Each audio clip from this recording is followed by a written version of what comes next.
Histórias do Caminho, Caio Júlio César Otaviano, Herodes o Grande e Jesus. A formação do Império Romano e os Césares. Diz a lenda que Roma foi fundada pelos irmãos Rômulo e Remo, no 8º século a.C., no mesmo local em que, recém-nascidos, foram abandonados e amamentados por uma loba. Depois de se desentenderem, Rômulo matou o irmão, tornando-se o primeiro rei da cidade. No ano 509 a.C. o Senado, Assembleia de Chefes das Famílias da Nobreza existente desde os tempos iniciais da cidade, destronou o último soberano, fundando a chamada República. É nesta fase que os romanos começaram sua expansão territorial.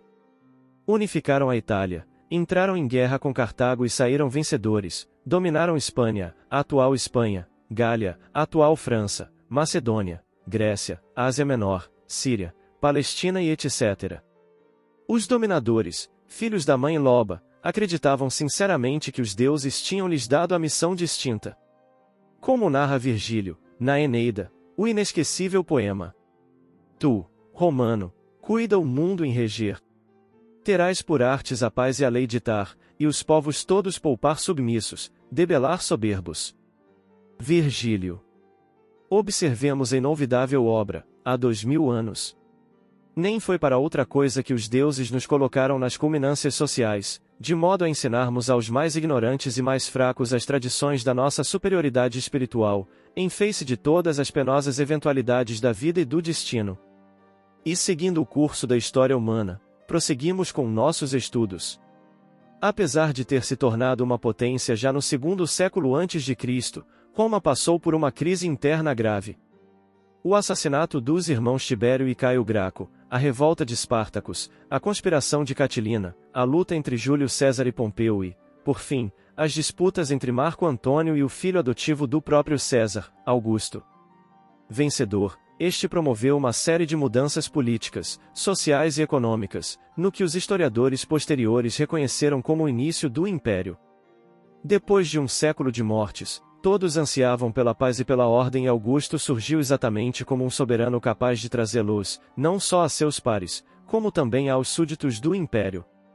Anunciando sua renúncia em 27 a.C., assustou aos senadores que, não só pediram que permanecesse no governo, como também ampliaram sua autoridade. No ano 14 d.C., o nobre soberano faleceu, deixando seu enteado Tibério como sucessor. É durante este governo que a narrativa de Emanuel tem início, na obra, há 2000 anos. Herodes o Grande. Na perspectiva espírita, Herodes o Grande como um espírito que vivia em um estado de paranoia e orgulho, influenciado pela sua ambição e desejo de poder. Herodes, apesar de ser uma figura histórica importante, era visto como um espírito em busca de autossatisfação, com um egoísmo que o levava a tomar decisões cruéis. Para a doutrina espírita, Herodes, como outros personagens bíblicos, é visto como um espírito em evolução, que aprendeu e se desenvolveu ao longo do tempo. Acredita-se que, como qualquer espírito, ele tenha passado por diferentes estados de consciência e que, eventualmente, possa alcançar a paz interior e o progresso espiritual. Chico Xavier, com base no espiritismo, não via Herodes como um vilão, em sentido estrito, mas sim como um espírito com características humanas negativas que o levaram a tomar decisões erradas. Ele compreendia que Herodes, como qualquer pessoa, estava sujeito a influências externas e a seus próprios padrões de comportamento, que o levavam a agir de forma impulsiva e cruel em algumas ocasiões. A visão espírita de Herodes o Grande, portanto, é complexa e multifacetada. Ele não é apenas um personagem histórico com atos negativos, mas um espírito em evolução, que aprende e cresce ao longo do tempo, buscando a paz e o progresso espiritual. Jesus. O nome hebraico de Jesus é Yeshua, que é uma forma abreviada de Yehoshua, que significa, o Senhor é salvação. Yeshua bar Yosef, em português, Jesus filho de José, é o nome aramaico e hebraico de Jesus. Este era um nome comum na Palestina durante o tempo de Jesus, e a sua utilização com este nome era uma forma de identificar Jesus como filho de José. Jesus é um ser espiritual de grande importância, um guia e exemplo de amor e bondade para a humanidade. Jesus foi uma manifestação do amor de Deus, sua vida e ensinamentos foram fundamentais para a evolução espiritual da humanidade. tão grande e grandioso, que a história humana se divide, antes e depois de Cristo. E asseveram os imortais: qual o tipo mais perfeito que Deus já ofereceu ao homem para lhe servir de guia e modelo? Jesus. Para o homem, Jesus constitui o tipo da perfeição moral a que a humanidade pode aspirar na Terra. Deus não-lo oferece como mais perfeito modelo, e a doutrina que ensinou é a expressão mais pura da lei do Senhor, porque o Espírito Divino o animava, e porque foi o ser mais puro de quantos têm aparecido na terra. Quanto aos que, tendo pretendido instruir o homem na lei de Deus, transviaram-no por meio de falsos princípios, isso aconteceu por haverem deixado que os dominassem sentimentos demasiado terrenos, e por terem confundido as leis que regulam as condições da vida da alma com as que regem a vida do corpo. Muitos apresentaram como leis divinas simples leis humanas estatuídas para servir às paixões e dominar os homens. Luz mirífica em noite escura. Júlio César havia expandido o Império Romano, praticamente por todo o mundo conhecido, após a conquista do Egito. Assassinado, covardemente, a punhal, por Brutus, que passava por seu filho, e os seus asseclas, nas escadarias do Senado, em Roma, sucederam-se 2 triunviratos, que culminaram com a derrota de Antônio em Áxio e o seu posterior suicídio, com o lépido tornado grande pontífice Otaviano, que passou a governar o império como primeiro cidadão, inspirado nas lições que levaram César ao fracasso. Caio Júlio César Otaviano nasceu em Roma, em 63 a.C.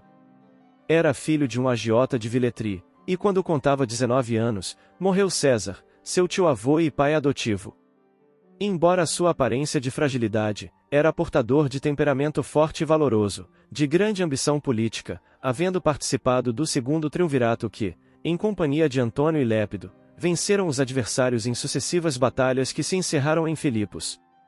Alcançou o poder máximo, embora sua conduta moral nem sempre fosse digna, caracterizando-se pelos sucessivos casamentos e adultérios, não obstante se empenhasse por manter a dignidade em todo o império, de maneira serena, inclusive em relação à família, na intimidade palaciana.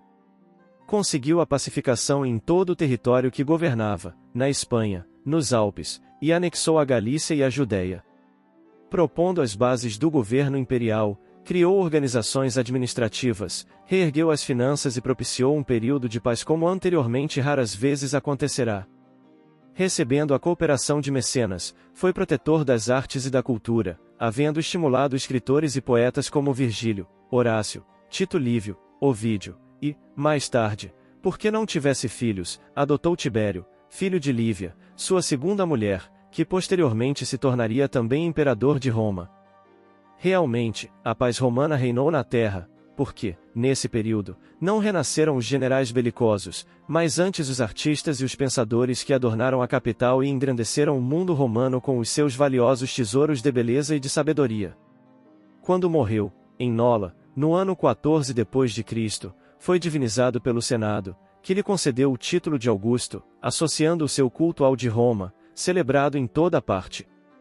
Um pouco antes, em uma província do majestoso Império Romano, nasceu em Ascalon, no ano 70 a.C., Herodes I, que se tornou rei dos judeus e que passou à posteridade como grande. Anterior governador da Galiléia, foi alçado ao poder pelos romanos, que o ajudaram a conquistar a capital de Israel, vencendo os asmoneus, aos quais sucedeu no trono. Originário da Idumeia, não sendo judeu, foi sempre detestado por esses, que o vigiavam com ódio e ressentimento. Para autentificar o seu domínio, casou-se com Mariane, de origem asmoneia, com quem teve filhos.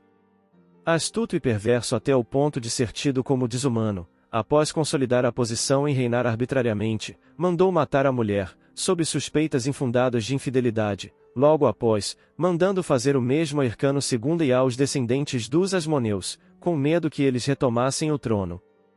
Dominado pela mesma ideia obsidente, mandou trucidar os próprios filhos que tivera com Mariane, a fim de que eles, na idade adulta, não desejassem vingar a morte da genitora ou reivindicar a posse do trono que fora usurpado. Tentando agradar aos judeus, reconstruiu o Templo de Salomão, embelezando-o com cedros do Líbano e uma parreira de ouro que mandou embutir no mármore de uma das paredes de entrada do santuário colossal, naquele tempo o mais suntuoso do mundo e orgulho da raça israelita. Restaurou a Samaria e outras cidades, construiu o Herodium, o monumental palácio incrustado numa montanha, onde esperava almiziar-se, pondo-se a salvo, em um momento de perigo, sobrevivendo a qualquer situação aziaga. Embora respeitasse os costumes judeus, era acusado de helenizar o país e cultuar os deuses romanos, o que gerava mais agravamento nas suas relações com o povo e os sacerdotes judeus mais ortodoxos. A sua crueldade aumentou com a velhice e a decadência orgânica, quando se comprazia com o assassinato de vítimas queimadas vivas diante dele, em absoluta indiferença. Não bastasse tanta perversidade, foi o responsável pela matança dos inocentes, os meninos de Belém, um pouco depois do nascimento de Jesus, com medo de que algum deles fosse o Messias e lhe tomasse o trono odiento. Quando já se encontrava consumido pelas enfermidades dilaceradoras, mandou matar o filho Arquelau e, antes de despedir-se do corpo em decomposição antecipada, pediu a Salomé que mandasse matar todos os jovens que se encontravam encarcerados.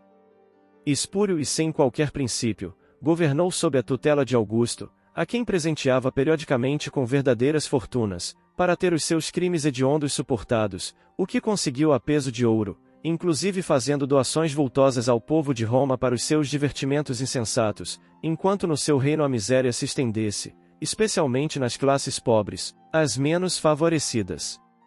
Como se tudo isso não bastasse, após a morte nefasta, deixou para o imperador e sua mulher Lívia 2 navios de ouro e prata, respectivamente, como testemunho de gratidão e de afeto. Apesar de todo o poder, não conseguiu evitar a morte, que aconteceu no ano 4 depois de Cristo, nem a substituição no trono pelos filhos, aos quais considerou o país dividido em tetrarquias, permanecendo em horrendas disputas, ficando a Judéia ao encargo de Herodes Antipas, que a governou, centrado na sua capital Jerusalém. Nesse ínterim, caracterizado pela turbulência de toda a ordem, pelas insurreições e loucuras, crimes e hediondez, nasceu Jesus, na pequena Belém, a apenas 1,5 de quilômetros da soberba e fétida Jerusalém, orgulho de toda uma raça e sede ali do poder de Roma, representado pela Torre Antônia, onde se aquartelavam os dominadores de um dia. Não havendo lugar para ele, na cidade superlotada de peregrinos que vieram para o recenseamento imposto por Augusto, viu o mundo terrestre em uma gruta calcária nos seus arredores, uma verdadeira estrebaria onde se agasalhavam animais domésticos e dormiam pastores com os seus rebanhos nas noites frias, como era comum na ocasião. Ele veio pastorear as ovelhas tresmalhadas de Israel e a gentilidade sofredora de toda parte, ali iniciando, entre eles, o seu ministério de amor. Nunca haveria lugar para ele no mundo, nem ele o necessitava, porque é o Senhor do mundo. Ele sempre estaria nas estradas, cantando em a natureza a sublime sinfonia do amor e da sabedoria.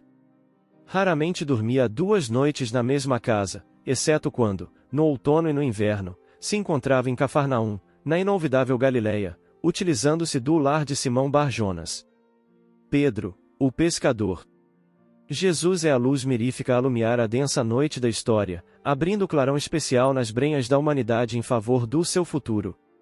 Nunca disputou um lar e nenhum teve, porque mesmo aquele onde viveu às expensas dos seus pais não lhe pertencia. Viveu errante como os ventos brandos do amanhecer, espalhando o perfume da sua mensagem, e encerrou a existência despedindo-se dos discípulos e dos afetos, numa cruz vergonhosa, cujas través duras e feridoras transformou em 2 sublimes asas que o levaram de volta ao seu reino. Otaviano Augusto nunca ouviu falar sobre ele, no entanto, no século que ficou com o seu nome, ele foi muito mais importante, porquanto o seu berço dividiu os fastos históricos em antes e depois do seu nascimento. Otaviano, à semelhança do seu sátrapa Herodes, morreu vitimado por enfermidade adquirida nos campos de batalha da Bitínia, deixando o legado de poder, fama e glória temporais. Jesus, superando os 2 sicários da sociedade do seu tempo. Otaviano, em Roma, e Herodes, na Palestina, ofereceu-nos o sublime legado do amor e do perdão, especialmente em relação a eles, iniciando a era nova que um dia transformará toda a terra no seu reino em triunfo permanente. Luz mirífica ele é nas trevas densas de todos os tempos. Amélia Rodrigues. Comentários finais. Assim narrou Tomé. Jesus nasceu naquele dia inesquecível em que ele me pediu para tocar as suas chagas e me foi dado testemunhar que a morte não tinha poder sobre o Filho de Deus, só então compreendi o sentido de suas palavras. Eu sou o caminho, a verdade e a vida. Amado Mestre Jesus, por ato de amor e caridade, leve a Deus nosso Pai o nosso reconhecimento do benefício da reencarnação, pois já jornadeamos pela incredulidade como Tomé, e a partir de então, quando nos permitiste tocar sua mão, acreditamos. E que sejamos como seus primeiros apóstolos, depois de se converterem com verdade, que possamos dar testemunho da crença no teu amor inesgotável, na imortalidade da alma, na vida eterna. Jesus, és a luz do mundo. Nosso modelo e guia, amor e sabedoria, que nos reabilita todos os dias, segurando em nossas mãos, desde que te aceitemos na forma que for, seja em um sorriso, ou na dor, estendendo nossas mãos ao todo irmão. Vem Archote de luz. Vem Jesus. Viva Jesus. Nascer, morrer, renascer ainda e progredir sempre, tal é a lei. Base bibliográfica. História natural. Eneida, poema de Virgílio. Públio Virgílio Moranis, 70 a.C. a 19 a.C. Há 2000 anos. Pelo Espírito Emanuel, Médium Francisco Cândido Xavier. Editora FEB, 1997. 47ª edição. Página 275. O Livro dos Espíritos Allan Kardec. Parte 3ª, das Leis Morais. Capítulo 1, da Lei Divina ou Natural. Conhecimento da Lei Natural. Questão 625. Vivendo com Jesus. Pelo Espírito Amélia Rodrigues, Médium Divaldo Pereira Franco, capítulo 01. Luz mirífica em noite escura. Mensagem de Francisco Cândido Xavier, sobre o nascimento de Jesus.